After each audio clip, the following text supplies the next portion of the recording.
Hey S7s, it's Mr. CHEN-KE here. Today we're going to do a guided visualization. So in a moment, I'm going to read you a short story that I wrote based on the events that occur in Same Sun here.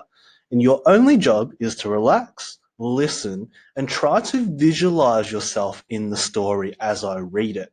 So in order to do that, you're going to need to find somewhere quiet in your house. If you've got earphones or headphones, definitely plug them in and listen to this guided visualization through them because it's just going to make it a little bit more immersive and a little bit better.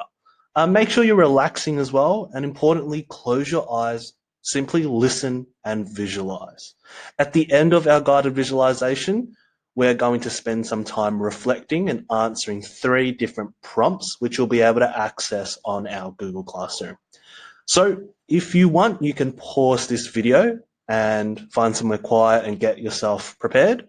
Otherwise, without further ado, I'll start the guided visualization now.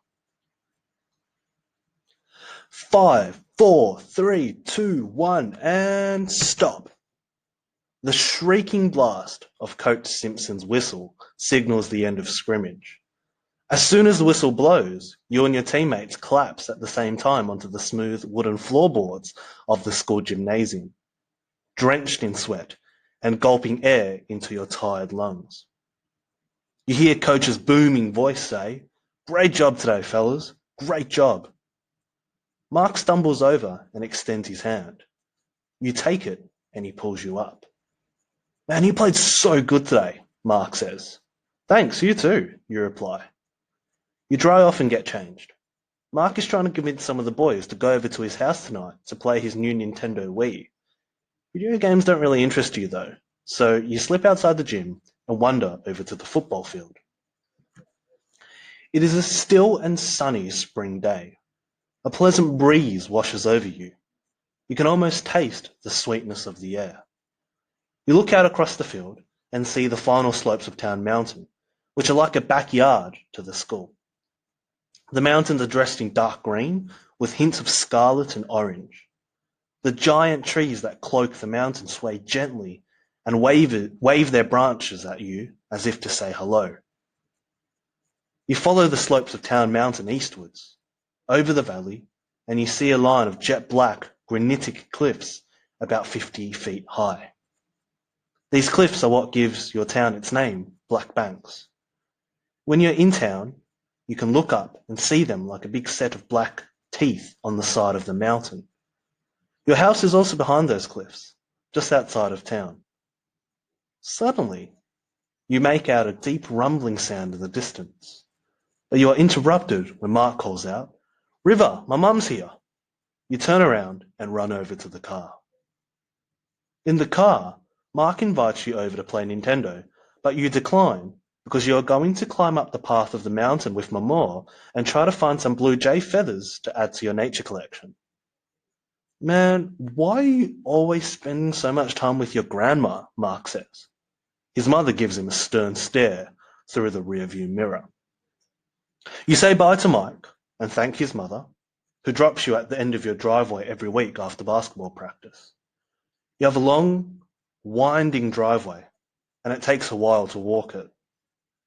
You don't ever really walk the driveway though, because it is lined on both sides by big woods full of old trees that remind you of the giant stone columns like the ones you see on the ancient temples in your history textbook.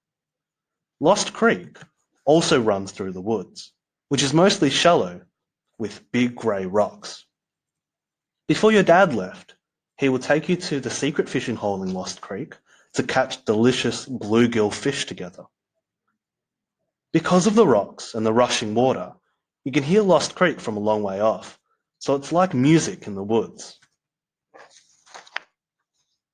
You usually walk through the woods instead of taking the driveway because it's a different world in there. It's cooler, the birds are always singing, and there are all kinds of things to see.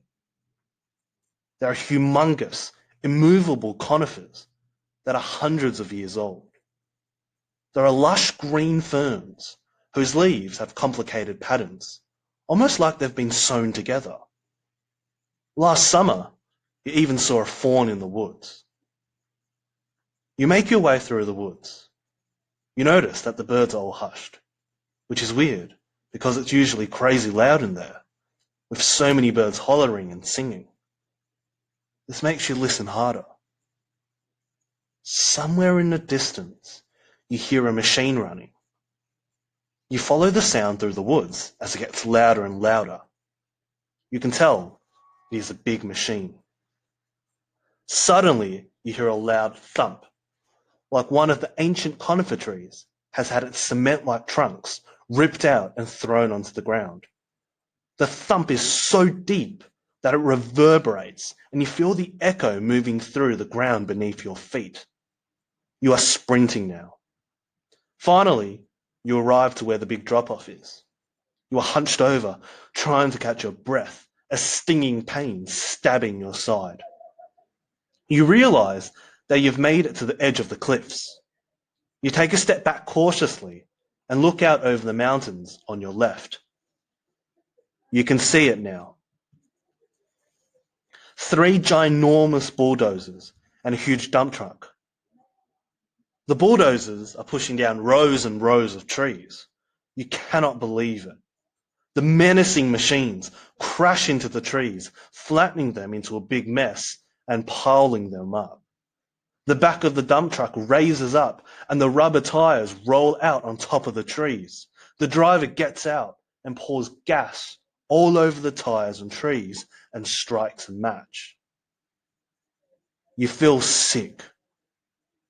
No, no way. Stop, you shout out. But no one can hear you. Like somebody snapping their fingers. In seconds, the trees are engulfed in flames, sending deathly fumes into the air, painting the blue sky grey. Okie dokie, Year 7s. I hope you guys enjoyed that guided visualization. So now what I want you guys to do is head over to our Google Classroom and answer these 3 prompts. You can do that by either commenting in the comment section, so writing a response, but make sure if you do that to press the comment button. Alternatively, I've also assigned this as an assignment, so you can click on the assignment drop box and you can type your response in there as well. Here are the 3 prompts. So number 1, how did you feel during and after the guided visualization?